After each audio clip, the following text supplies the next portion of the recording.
ਸਤਿ ਸ਼੍ਰੀ ਅਕਾਲ ਦੋਸਤੋ, ਤੁਹਾਡੇ ਆਪਣੇ ਚੈਨਲ ਸਟੱਡੀ ਫॉर जीके 'ਚ ਤੁਹਾਡਾ ਸਵਾਗਤ ਹੈ।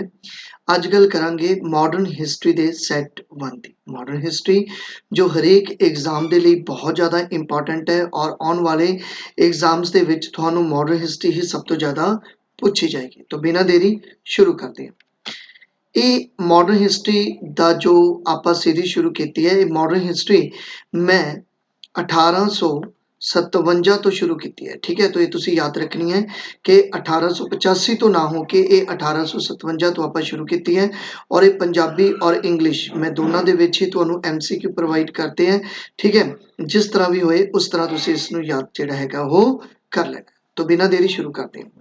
देखो पहला क्वेश्चन है कि which was the first military revolt against the British government. British government they against जो मिलिट्री रिवोल्ट होया सी पहला वो केड़ा सी।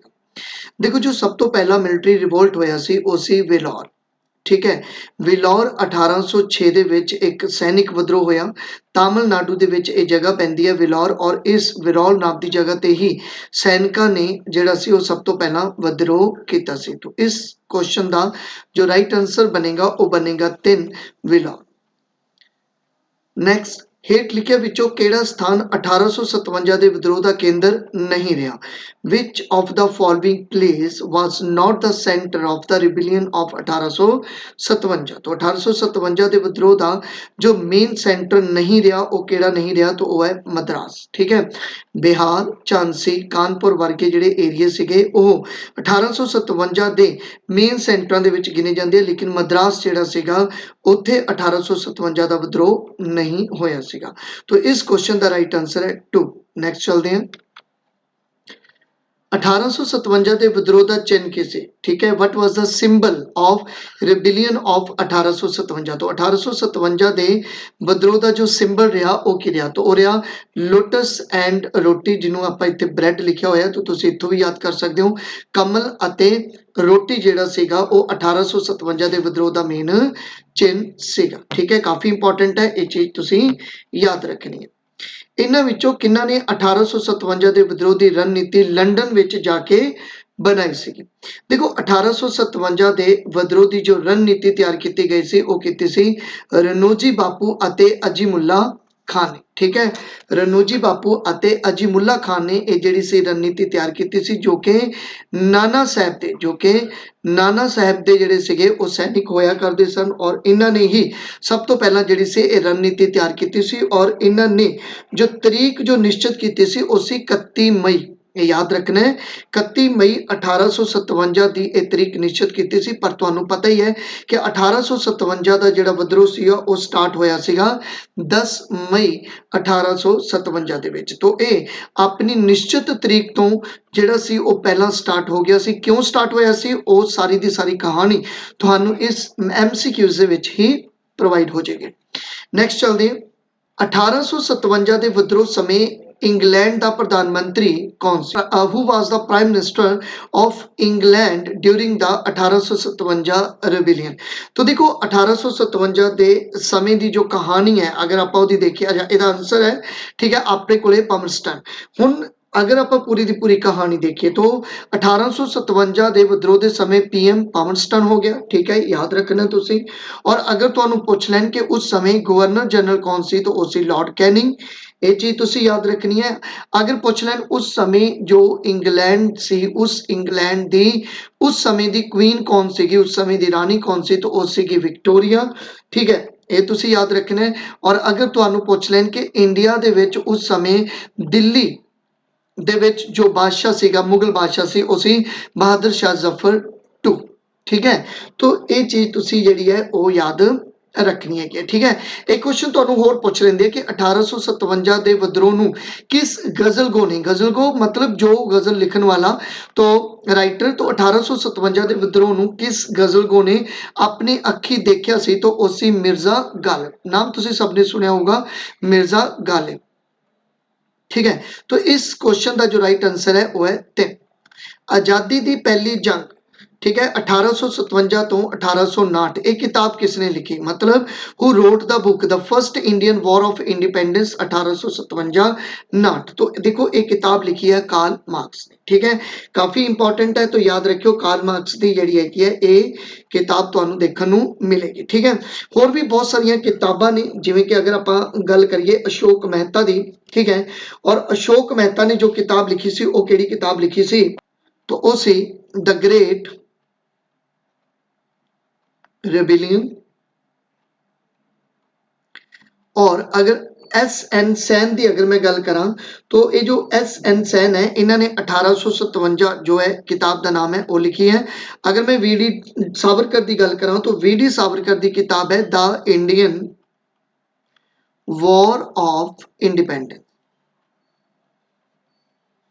ठीक है तो इन्नियां किताबां कम से कम तुसी याद रख लेनी है नैक्सट चलते हैं 1857 ਦੇ ਵਿਦਰੋਹ ਨੂੰ ਰਾਸ਼ਟਰੀ ਅੰਦੋਲਨ ਦਾ ਨਾਮ ਕਿਸਨੇ ਦਿੱਤਾ who named the revolt of 1857 national movement ठीक है तो ये जो अंदोलन सीगा ये नाम दिता सी बेंजामिन डिसरेली ਅਤੇ ਫਿਰੋਜ਼ ਸ਼ਾਹ ਮਹਿਤਾ ने ठीक है बहुत सारे राइटर होए ने जिन्हां ने 1857 ਨੂੰ ਅਲੱਗ-ਅਲੱਗ ਜਿਹੜੇ ਸੀਗੇ ਉਹ ਨਾਮ ਦਿੱਤੇ ਸੀਗੇ ਔਰ ਤੁਸੀਂ ਹਰੇਕ ਚੀਜ਼ ਯਾਦ ਰੱਖਣੀ ਹੈ ਜੋ ਮੋਸਟ ਇੰਪੋਰਟੈਂਟ ਯਾਦ ਰੱਖਣਾ ਉਹ ਰੱਖਣਾ ਹੈ ਐਸ.ਐਨ. ਸੈਨ ਦਾ ਐਸ.ਐਨ. ਸੈਨ ਨੇ ਕੀ ਕਿਹਾ ਸੀਗਾ ਐਸ.ਐਨ. ਸੈਨ ਨੇ ਕਿਹਾ ਸੀਗਾ ਕਿ ਰਾਸ਼ਟਰੀयता ਦੇ ਅਭਾਵ ਵਿੱਚ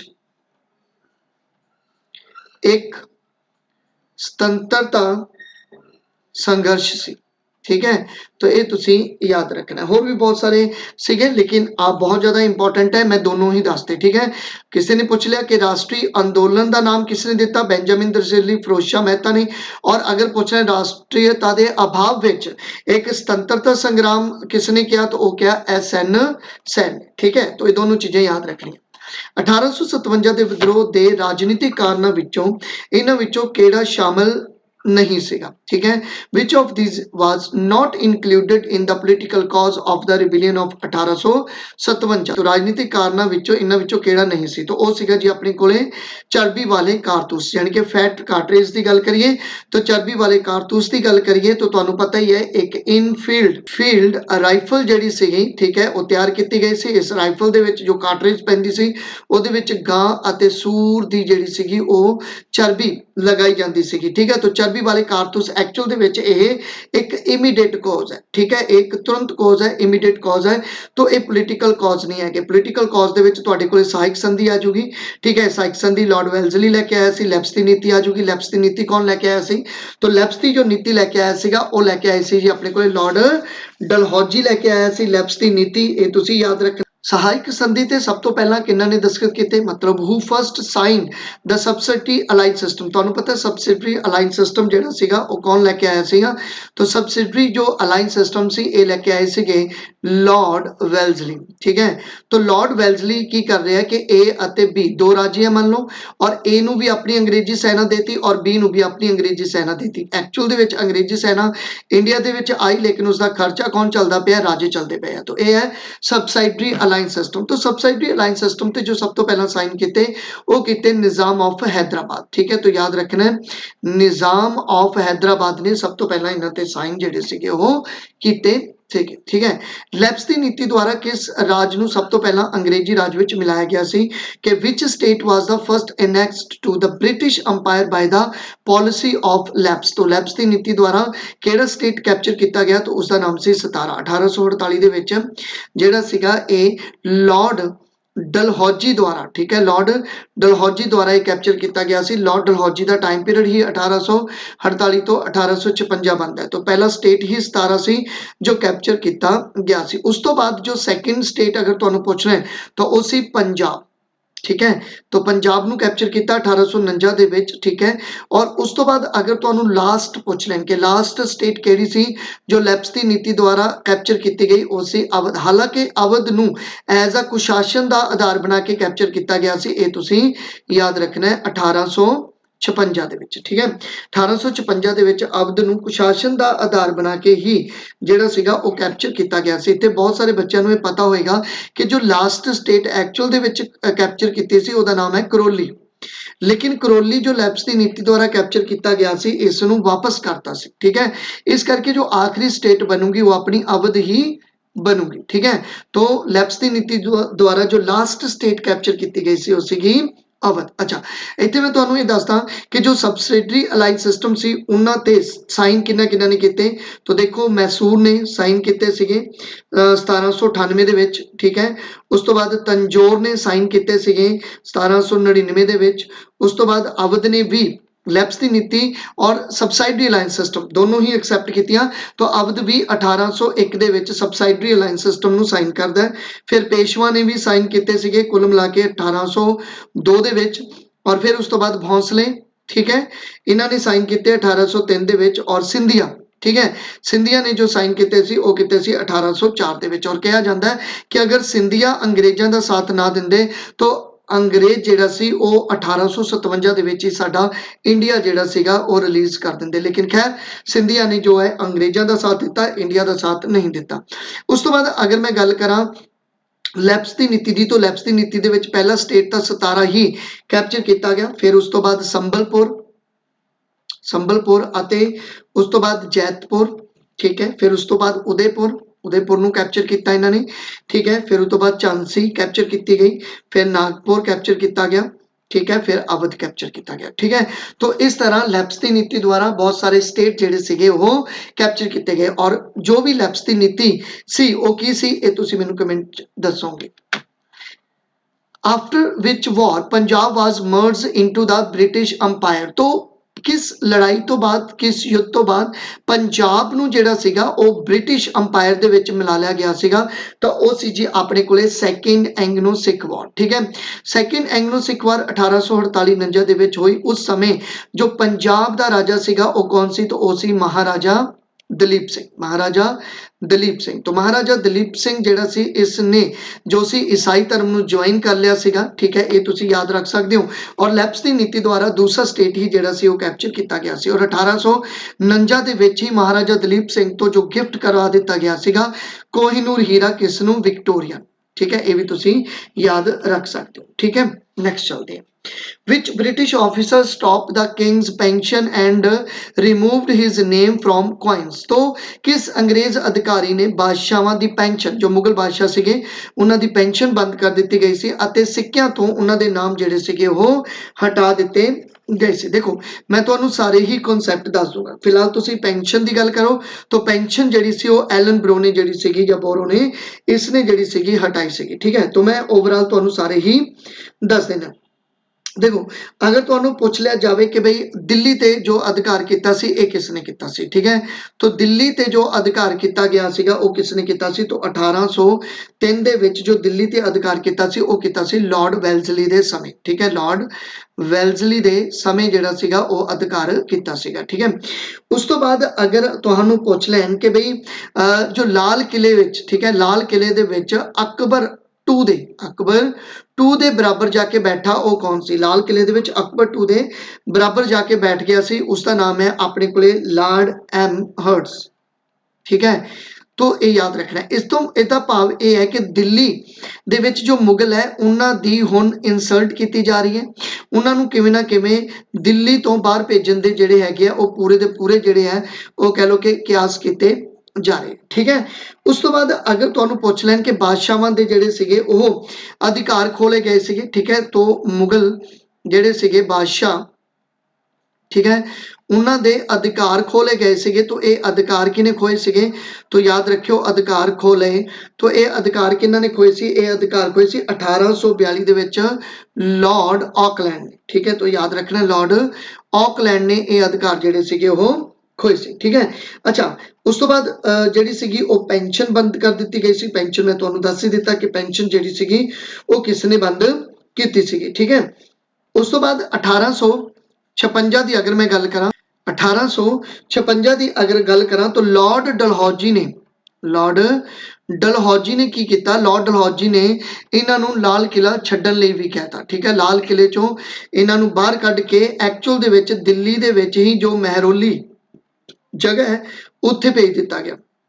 ਠੀਕ ਹੈ, ਤਾਂ ਮਤਲਬ ਲਾਲ ਕਿਲਾ ਵੀ ਜਿਹੜਾ ਸੀਗਾ ਉਹ ਮੁਗਲਾਂ ਤੋਂ ਖਾਲੀ ਕਰਵਾ ਲਿਆ ਗਿਆ ਸੀਗਾ। ਠੀਕ ਹੈ, ਤਾਂ ਇਹ ਕੁਝ ਪੁਆਇੰਟ ਹੈ ਜੋ ਤੁਸੀਂ ਯਾਦ ਰੱਖਣੇ ਆ, ਕਿਤੇ ਨਾ ਕਿਤੇ ਪੁੱਛੇ ਜਾ ਸਕਦੇ ਨੇ। ਨੈਕਸਟ ਚੱਲਦੇ ਹਾਂ।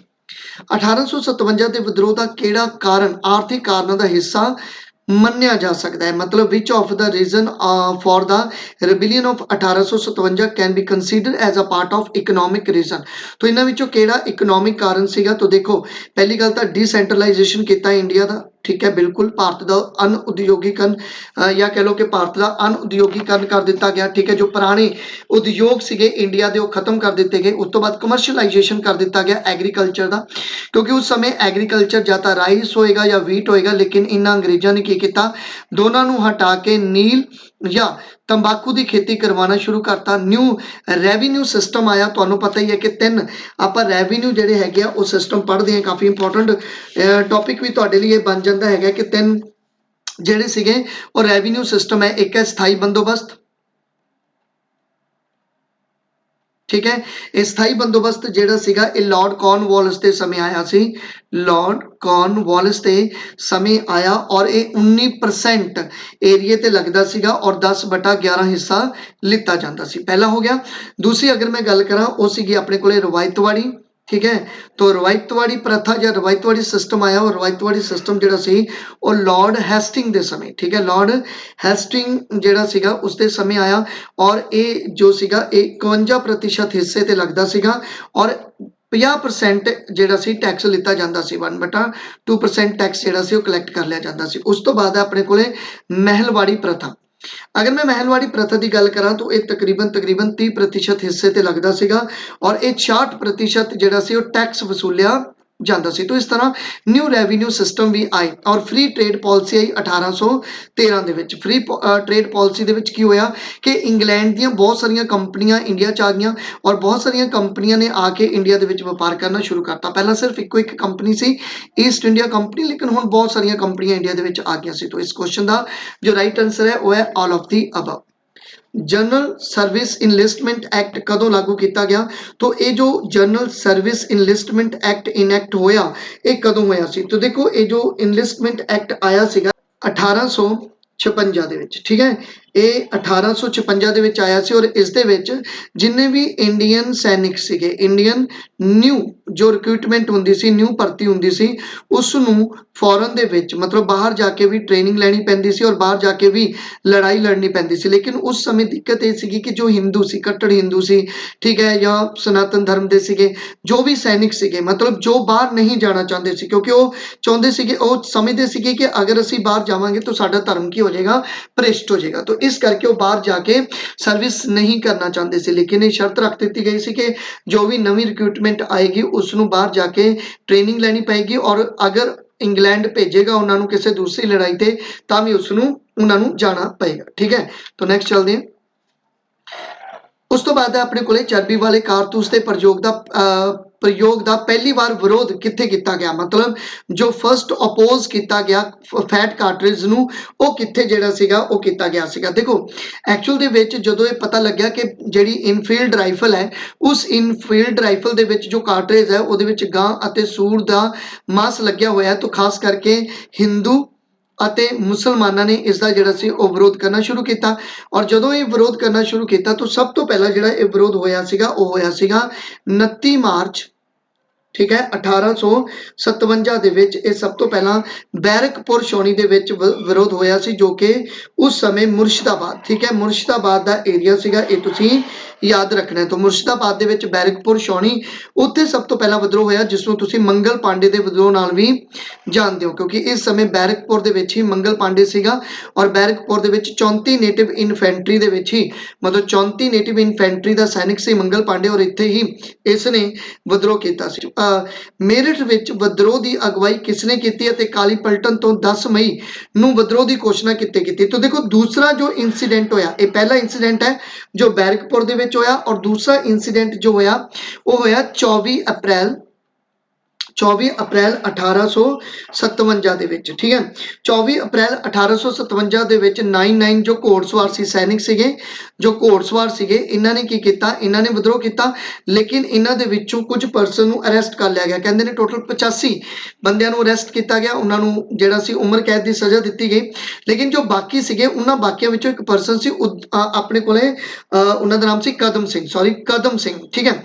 तो कदम सिंह ਦੇ ਨੇਤਰਤਵ ਦੇ ਵਿੱਚ ਇਹ ਦੂਸਰਾ इंसीडेंट ਹੁੰਦਾ ਔਰ ਇਸ ਇਨਸੀਡੈਂਟ ਨੂੰ ਜਿਹੜਾ ਸੀਗਾ ਇਹਨਾਂ ਨੇ ਕੀ ਕੀਤਾ, ਕਦਮ ਸਿੰਘ ਦੇ ਨੇਤਰਤਵ ਦੇ ਵਿੱਚ ਜੋ ਬਾਕੀ ਬਚੇ ਸੈਨਿਕ ਸੀ ਉਹਨਾਂ ਨੇ ਅੰਗਰੇਜ਼ਾਂ ਦੇ ਘਰਾਂ ਨੂੰ ਅੱਗ ਲਾਤੀ, ਠੀਕ ਹੈ, ਅੰਗਰੇਜ਼ਾਂ ਨੂੰ ਮਾਰਤਾ, ਜਿਸ ਕਰਕੇ ਇਹਨਾਂ ਨੇ ਆਪਣੇ ਹੀ ਸਾਥੀਆਂ ਨੂੰ ਛੁਡਾ ਕੇ ਅੰਦੋਲਨ ਦੀ ਜਿਹੜੀ ਸੀ ਉਹ ਸ਼ੁਰੂਆਤ ਕਰਤੀ ਸੀਗੀ। तो 10 ਮਈ ਨੂੰ ਇਹ ਸ਼ੁਰੂਆਤ ਜਿਹੜੀ ਸੀਗੀ ਉਹ ਕੀਤੀ ਸੀ, ਉਹ ਕਿਸ ਨੇ ਕੀਤੀ ਸੀ, ਤਾਂ ਉਹ ਸੀਗਾ ਕਦਮ ਸਿੰਘ। ठीक है, तो याद रखना कदम सिंह ने जी अनाउंसमेंट की सी, तो 10 मई ਨੂੰ ਇਹ ਵਿਦਰੋਹ ਸ਼ੁਰੂ ਹੋ ਗਿਆ। ਹਾਲਾਂਕਿ 31 ਮਈ ਨੂੰ ਇਹ ਵਿਦਰੋਹ ਸ਼ੁਰੂ ਹੋਣਾ ਸੀ, ਲੇਕਿਨ ਇਹ ਵਿਦਰੋਹ ਜਿਹੜਾ ਸੀ ਉਹ 10 ਮਈ ਨੂੰ ਹੀ ਵਿਦਰੋਹ ਸ਼ੁਰੂ ਹੋ ਗਿਆ ਸੀ। ਠੀਕ ਹੈ, तो नेक्स्ट चलते हैं। दिल्ली ਵਿੱਚ ਹੋ ਰਹੇ ਵਿਦਰੋਹ ਨੂੰ ਕਿਸ ਅੰਗਰੇਜ਼ ਅਧਿਕਾਰੀ ਨੇ ਖਤਮ ਕੀਤਾ, तो विच British officer ended the rebellion of Delhi. ठीक है, तो जो 1857 ਦਾ ਵਿਦਰੋਹ ਸੀ ਇਨ ਦਿੱਲੀ ਦੇ ਵਿੱਚ ਉਸ ਨੂੰ ਕਿਸ ਨੇ ਖਤਮ ਕੀਤਾ, तो देखो ਉਸ ਨੂੰ ਖਤਮ ਕੀਤਾ ਲੈਫਟੀਨੈਂਟ ਹਡਸਨ ਅਤੇ ਲੈਫਟੀਨੈਂਟ ਨਿਕਲਸਨ ਨੇ। तो इसका राइट आंसर बनता ਤੁਹਾਡਾ 4। ठीक है, 1857 ਦੇ ਵਿਦਰੋਹ ਦੇ ਅਸਫਲ ਹੋਣ ਦੇ ਕਾਰਨ ਜਾਂ ਕਾਰਨਾਂ ਵਿੱਚੋਂ, ठीक है, ਕਿਹੜਾ ਕਾਰਨ ਹੈ, तो देखो ਐਕਚੁਅਲ ਦੇ ਵਿੱਚ ਜੋ ਅਸਫਲ ਹੋਣ ਦੇ ਕਾਰਨ ਸੀਗੇ, ਪਹਿਲਾ ਸੀਗਾ ਦੇਸੀ ਰਿਆਸਤਾਂ ਅਤੇ ਸਮੰਤੀਆਂ ਦੀ ਅੰਗਰੇਜ਼ਾਂ ਨਾਲ ਵਫਾਦਾਰੀ, ਬਿਲਕੁਲ ਅੰਗਰੇਜ਼ਾਂ ਦਾ ਹੀ ਸਾਥ ਦਿੱਤਾ ਸੀ ਦੇਸੀ ਰਿਆਸਤਾਂ ਨੇ। ਰਾਸ਼ਟਰਵਾਦ ਦੀ ਭਾਵਨਾ ਦੀ ਕਮੀ ਸੀ। 1857 ਦਾ ਵਿਦਰੋਹ ਤਾਂ ਹੋਇਆ, ਲੇਕਿਨ ਇਹ ਵਿਦਰੋਹ ਰਾਸ਼ਟਰਵਾਦ ਨੂੰ ਲੈ ਕੇ ਨਹੀਂ ਹੋਇਆ। ਠੀਕ ਹੈ, ਇਸ ਕਰਕੇ ਰਾਸ਼ਟਰਵਾਦ ਦੀ ਕਮੀ ਤੁਹਾਨੂੰ ਇਸ 1857 ਦੇ ਵਿਰੋਧ ਵਿੱਚ ਦੇਖਣ ਨੂੰ ਮਿਲੇਗੀ। ਇੱਕ ਸਾਂਝੇ ਉਦੇਸ਼ ਦਾ ਅਭਾਵ। ਠੀਕ ਹੈ, ਇੱਕ ਸਾਂਝੇ ਦੇਸ਼ ਦਾ ਅਭਾਵ ਦਾ ਮਤਲਬ ਜੋ 1857 ਦਾ ਵਿਦਰੋਹ ਹੋਇਆ, ਇਸ 1857 ਦੇ ਵਿਦਰੋਹ ਦੇ ਵਿੱਚ ਸੈਨਿਕਾਂ ਦਾ ਜੋ ਸੀਗਾ ਉਹ ਅਲੱਗ ਕਨਸੈਪਟ ਸੀਗਾ। ਠੀਕ ਹੈ, ਮੁਸਲਮਾਨ ਆਪਣੇ ਲਈ ਲੜ ਰਹੇ ਸੀ, ਹਿੰਦੂ ਆਪਣੇ ਲਈ ਲੜ ਰਹੇ ਸੀ, ਤਾਂ ਕੁੱਲ ਮਿਲਾ ਕੇ ਮਤਲਬ ਕਹਿ ਲਓ ਕਿ ਤੁਸੀਂ ਇੱਕ ਸਾਂਝਾ ਉਦੇਸ਼ ਜਿਹੜਾ ਸੀ ਉਹ ਤੁਹਾਨੂੰ ਦੇਖਣ ਨੂੰ ਨਹੀਂ ਮਿਲੇਗਾ। ਇਸ ਕਰਕੇ ਇਸ ਦਾ ਜੋ ਰਾਈਟ ਆਂਸਰ ਬਣੇਗਾ ਉਹ ਬਣੇਗਾ all of the above. Next ਚੱਲਦੇ ਹਾਂ। ਮੰਗਲ ਪਾਂਡੇ ਕਿਸ ਸੈਨਿਕ ਟੁਕੜੀ ਦਾ ਸੈਨਿਕ ਸੀ, तो देखो मंगल पांडे मैं ਹੁਣੇ ਦੱਸ ਕੇ ਆਇਆ ਕਿ ਇਹ 34 ਨੇਟਿਵ ਇਨਫੈਂਟਰੀ ਦੇ ਵਿੱਚ ਹੋਇਆ ਕਰਦਾ ਸੀਗਾ। ਠੀਕ ਹੈ, तो ਮੰਗਲ ਪਾਂਡੇ ਜਿਹੜਾ ਸੀਗਾ ਇਸਨੇ ਸਭ ਤੋਂ ਪਹਿਲਾਂ ਬੰਦੂਕ ਚਲਾਈ ਔਰ ਇਹ ਬੰਦੂਕ ਜਿਹੜੀ ਸੀਗੀ ਉਸਨੇ ਕਿਸ ਤੇ ਚਲਾਈ, ਇਹ ਬੰਦੂਕ ਜਿਹੜੀ ਸੀਗੀ ਉਹ ਆਪਣੀ ਹੀ ਇੱਕ ਆਫੀਸਰ ਤੇ ਜਿਹੜੀ ਸੀਗੀ ਉਹ ਚਲਾਤੀ ਸੀਗੀ, ਜਿਸ ਕਰਕੇ ਇਸ ਨੂੰ ਜਿਹੜੀ ਸੀ ਉਹ ਫਾਂਸੀ ਦਿੱਤੀ ਗਈ ਸੀ 8 ਅਪ੍ਰੈਲ। ਤੁਸੀਂ ਯਾਦ ਰੱਖ ਸਕਦੇ ਹੋ ਕਿ 8 ਅਪ੍ਰੈਲ 1857 ਦੇ ਵਿੱਚ, ਠੀਕ ਹੈ, ਫਾਂਸੀ ਦਿੱਤੀ ਗਈ ਸੀ ਔਰ ਇਹਨਾਂ ਨੇ ਜੋ ਬੰਦੂਕ ਚਲਾਈ ਸੀ ਉਹ ਲੈਫਟੀਨੈਂਟ ਬਾਗ। ਠੀਕ ਹੈ, तो ਲੈਫਟੀਨੈਂਟ ਬਾਗ ਤੇ ਜਿਹੜੀ ਸੀ ਉਹ ਗੋਲੀ ਇਹਨਾਂ ਨੇ ਚਲਾਤੀ ਸੀ। 1857 ਦੇ ਵਿਦਰੋਹ ਦਾ ਕਿਹੜਾ ਕਾਰਨ ਆਰਥਿਕ ਕਾਰਨਾਂ ਦਾ ਹਿੱਸਾ ਮੰਨਿਆ ਜਾ ਸਕਦਾ ਹੈ। ਠੀਕ ਹੈ, तो ਭਾਰਤ ਦਾ ਅਨਉਦਯੋਗੀਕਰਨ, ਖੇਤੀ ਦਾ ਵਣਜੀਕਰਨ, ਨਵੀਂ ਮਾਲੀਆ ਪ੍ਰਣਾਲੀ, ਮੁਕਤ ਵਪਾਰ ਨੀਤੀ ਅਤੇ ਸਾਰੇ ਕੁਐਸਚਨ ਦੁਬਾਰਾ ਆ ਗਿਆ। तो इसका जो राइट आंसर बनेगा वो बनेगा अपने कोले भाई all of the above. Next चलते हैं। तो नेक्स्ट मिलान करो विद्रोह ਅਤੇ ਭਾਰਤੀ ਨਾਇਕ। देखो 1857 ਦਾ ਜੋ ਵਿਦਰੋਹ ਸੀ ਉਸ ਦਾ ਭਾਰਤੀ ਨਾਇਕ ਕੌਣ ਸੀ, तो देखो ਕਾਨਪੁਰ ਦਾ ਜੋ ਵਿਦਰੋਹ ਸੀ ਉਸ ਨੂੰ ਕੀਤਾ ਸੀ ਨਾਨਾ ਸਾਹਿਬ ਨੇ। ਲਖਨਊ ਦੇ ਵਿੱਚ ਹਜ਼ਰਤ ਮਹਿਲ ਸੀ। ਝਾਂਸੀ ਦੀ ਗੱਲ ਕਰੀਏ ਤਾਂ ਇਹਦੀ ਵਾਂਗਡੋਰ ਸਾਂਭੀ ਸੀ ਰਾਣੀ ਲక్ష్ਮੀ ਬਾਈ ਨੇ ਔਰ ਬਿਹਾਰ ਦਾ ਜੋ ਸੀ ਉਹ ਸੀਗਾ ਕੁੰਵਰ ਸਿੰਘ। तो इसका जो राइट आंसर बनेगा वो बनेगा 4। नेक्स्ट चलते हैं। तो मिलान करना है। देखो विद्रोह है 1857 ਦਾ ਵਿਦਰੋਹ ਹੈ ਅਤੇ ਬ੍ਰਿਟਿਸ਼ ਨਾਇਕ ਹੈ, ਮਤਲਬ 1857 ਦੇ ਵਿਦਰੋਹ ਨੂੰ ਖਤਮ ਕਿਸਨੇ ਕੀਤਾ। ਠੀਕ ਹੈ, तो देखो ਕਾਨਪੁਰ ਦਾ ਜੋ ਵਿਦਰੋਹ ਸੀ ਇਸ ਨੂੰ ਖਤਮ ਕੀਤਾ ਸੀ ਕੈਂਪਬੈਲ ਨੇ। ਜੋ ਲਖਨਊ ਦਾ ਵਿਦਰੋਹ ਸੀ ਇਸ ਨੂੰ ਖਤਮ ਕੀਤਾ ਸੀ ਹੈਨਰੀ ਲਾਰੈਂਸ ਅਤੇ ਕੈਂਪਬੈਲ ਨੇ। ਅਗਰ ਮੈਂ ਝਾਂਸੀ ਦੀ ਗੱਲ ਕਰਾਂ ਤਾਂ ਝਾਂਸੀ ਦਾ ਜਿਹੜਾ ਵਿਦਰੋਹ ਸੀਗਾ ਉਹ ਹਿਊਜ਼ ਨੇ ਖਤਮ ਕੀਤਾ ਸੀ ਔਰ ਬਿਹਾਰ ਦੀ ਗੱਲ ਕਰੀਏ ਤਾਂ ਉਹ ਸੀ ਵਿਲੀਅਮ ਟੇਲਰ। तो इसका जो राइट आंसर बनेगा वो बनेगा 1। उस तो बाद मिलान करो। देखो प्रैक्टिस है अपने कोले, ठीक है, उस समय जो रिचुअल यूज होंगे सीगे या प्रैक्टिस होंदियां सी उस समय, ठीक है, और खत्म करने वाले का नाम है। ठीक है, तो आप देखते हैं जो देखो सती प्रथा 1829 ਦੇ ਵਿੱਚ ਸਤੀ ਪ੍ਰਥਾ ਨੂੰ ਖਤਮ ਕੀਤਾ ਸੀ ਕਿਸ ਨੇ, तो 1829 ਦੇ ਵਿੱਚ ਵਿਲੀਅਮ ਬੈਂਟਿਕ ਨੇ ਸਤੀ ਪ੍ਰਥਾ ਨੂੰ ਕਾਨੂੰਨੀ ਤੌਰ ਤੇ ਖਤਮ ਜਿਹੜਾ ਸੀ ਉਹ ਕਰਤਾ ਸੀਗਾ। ਅਗਰ ਮੈਂ ਵਿਧਵਾ ਵਿਆਹ ਦੀ ਗੱਲ ਕਰਾਂ, ਦੇਖੋ ਵਿਧਵਾ ਵਿਆਹ ਦੀ ਜੋ ਮਨਜ਼ੂਰੀ ਦਿੱਤੀ ਗਈ ਸੀਗੀ, तो ਵਿਧਵਾ ਵਿਆਹ ਦੀ ਮਨਜ਼ੂਰੀ ਦਿੱਤੀ ਗਈ ਸੀ ਲਾਰਡ ਡਲਹੌਜੀ ਵੱਲੋਂ। ਅੱਛਾ, ਇੱਕ ਚੀਜ਼ ਹੋਰ, ਜੋ ਸਤੀ ਪ੍ਰਥਾ ਨੂੰ ਖਤਮ ਕੀਤਾ ਸੀ 1829 ਵਿੱਚ ਵਿਲੀਅਮ ਬੈਂਟਿਕ ਨੇ, ਇਹ ਕਿਸ ਦੇ ਯਤਨਾਂ ਸਦਕਾ ਕੀਤਾ ਸੀਗਾ, तो देखो ਇਹ ਕੀਤਾ ਸੀ ਰਾਜਾ ਰਾਮ ਮੋਹਨ ਰਾਏ ਦੇ ਯਤਨਾਂ ਸਦਕਾ ਰਾਜਾ ਰਾਮ ਮੋਹਨ ਰਾਏ ਜਿਨ੍ਹਾਂ ਨੇ 1828 ਦੇ ਵਿੱਚ ਬ੍ਰਹਮੋ ਸਮਾਜ ਦੀ ਸਥਾਪਨਾ ਕੀਤੀ ਸੀ। ਠੀਕ ਹੈ, ਇਹਨਾਂ ਨੇ ਹੀ ਯਤਨ ਕੀਤੇ ਕਿ ਸਤੀ ਪ੍ਰਥਾ ਜਿਹੜੀ ਆ ਉਹ ਨਹੀਂ ਹੋਣੀ ਚਾਹੀਦੀ, ਜਿਸ ਕਰਕੇ 1829 ਵਿੱਚ ਕਾਨੂੰਨੀ ਤੌਰ ਤੇ ਵਿਲੀਅਮ ਬੈਂਟਿੰਗ ਨੇ ਸਤੀ ਪ੍ਰਥਾ ਨੂੰ ਖਤਮ ਕੀਤਾ। ਫਿਰ ਆ ਗਿਆ ਲਾਰਡ ਡਲਹੌਜੀ, ਔਰ ਲਾਰਡ ਡਲਹੌਜੀ ਦੀ ਵੀ ਮਦਦ ਕੀਤੀ ਸੀਗੀ ਕਿਹਨਾਂ ਨੇ, ਤਾਂ ਇਹ ਜੋ ਮਦਦ ਕੀਤੀ ਗਈ ਸੀਗੀ ਉਹ ਕੀਤੀ ਸੀ ਜੀ ਆਪਣੇ ਕੋਲੇ ਈਸ਼ਵਰ ਚੰਦ ਵਿਦਿਆਸਾਗਰ ਨੇ, ਈਸ਼ਵਰ ਚੰਦ ਵਿਦਿਆਸਾਗਰ ਨੇ। ਔਰ ਇੱਥੇ ਲਾਰਡ ਡਲਹੌਜੀ ਵਿਧਵਾ ਵਿਆਹ ਦੀ ਮਨਜ਼ੂਰੀ ਦਿੰਦੇ ਨੇ, ਜਾਂ ਕਹਿ ਲਓ ਕਿ ਵਿਧਵਾ ਵਿਆਹ ਦੀ ਮਨਜ਼ੂਰੀ 1856 ਦੇ ਵਿੱਚ ਦਿੱਤੀ ਗਈ। ਕੰਨਿਆ ਹੱਤਿਆ ਤੇ ਰੋਕ ਲਗਾਣੀ, ਠੀਕ ਹੈ, ਕੰਨਿਆ ਹੱਤਿਆ ਤੇ ਜੋ ਰੋਕ ਲਾਈ ਸੀਗੀ ਉਹ ਲਗਾਈ ਸੀ ਸਰ ਜੌਨ ਸ਼ੋਰ ਨੇ। ਕਦੋਂ ਲਗਾਈ ਸੀਗੀ, ਤਾਂ ਇਹ ਲਗਾਈ ਸੀ 1795 ਦੇ ਵਿੱਚ। ਔਰ ਉਸ ਤੋਂ ਬਾਅਦ ਆ ਗਿਆ ਗੁਲਾਮੀ ਪ੍ਰਥਾ ਦਾ ਜੋ ਅੰਤ ਕੀਤਾ ਗਿਆ ਸੀਗਾ 1843 ਦੇ ਵਿੱਚ, ਗੁਲਾਮੀ ਪ੍ਰਥਾ ਦਾ ਅੰਤ ਕੀਤਾ ਸੀ ਲਾਰਡ ਐਲਨ ਬੋਰੋ ਨੇ। तो इसका जो राइट आंसर है तो ये सीक्वेंस ही लगी हुई है, तो ਇਹਦਾ आंसर बनेगा ਤੁਹਾਡਾ ए। ठीक है, तो ये चीज तुसी याद रखनी है। नेक्स्ट चलते हैं, बहादुर शाह जफर की कबर कित्थे स्थित है। देखो बहादुर शाह जफर नूं हमायूं दे मकबरे तो अरेस्ट कर लिया गया सी और इन्हां नूं देश निकाला दे दिता गया सी और रंगून भेज दिता गया बर्मा, जिथे इन्हां दी कबर भी है। ठीक है, जिथे इन्हां दे अंतिम जिहड़े सीगे ओह कह लो कि अंतिम दिन बतीत किए और उत्थे उन्हां दी डेथ हुई बहादुर शाह जफर 2 दी। और बहादुर शाह जफर 2 ਦੀ ਕਬਰ ਵੀ ਤੁਹਾਨੂੰ ਰੰਗੂਨ ਬਰਮਾ ਦੇ ਵਿੱਚ ਦੇਖਣ ਨੂੰ ਹੀ ਮਿਲੇਗੀ। ਫੈਜ਼ਾਬਾਦ ਵਿੱਚ 1857 ਦੇ ਵਿਦਰੋਹ ਦੀ ਅਗਵਾਈ ਕਿਸਨੇ ਕੀਤੀ। ਤਾਂ ਦੇਖੋ ਫੈਜ਼ਾਬਾਦ ਵਿੱਚ 1857 ਦੇ ਵਿਦਰੋਹ ਦੀ ਜੋ ਅਗਵਾਈ ਕੀਤੀ ਸੀ ਉਹ ਕਿਸਨੇ ਕੀਤੀ ਸੀ, ਤਾਂ 1857 ਦੇ ਵਿੱਚ ਕੀਤੀ ਸੀ ਫੈਜ਼ਾਬਾਦ ਦੇ ਵਿਦਰੋਹ ਦੀ ਅਗਵਾਈ ਮੌਲਵੀ ਅਹਿਮਦੁੱਲਾ ਨੇ। तो मौलवी अहमदुल्ला ने जिहड़ी सीगी ਇਹ ਅਗਵਾਈ ਜਿਹੜੀ ਸੀਗੀ ਉਹ ਕੀਤੀ ਸੀ। तो ਇਹ 1857 ਨਾਲ ਰਿਲੇਟਡ ਤੁਹਾਨੂੰ MCQ ਜਿਹੜੇ ਹੈਗੇ ਉਹ ਮੈਂ ਕਰਵਾਤੇ ਹੈ। ठीक है, तो thank you for watching. Please मेरे चैनल ਨੂੰ ਸਬਸਕ੍ਰਾइब कर लो और फॉलो कर लो। ਤੁਸੀਂ ਮੈਨੂੰ इंस्टाग्राम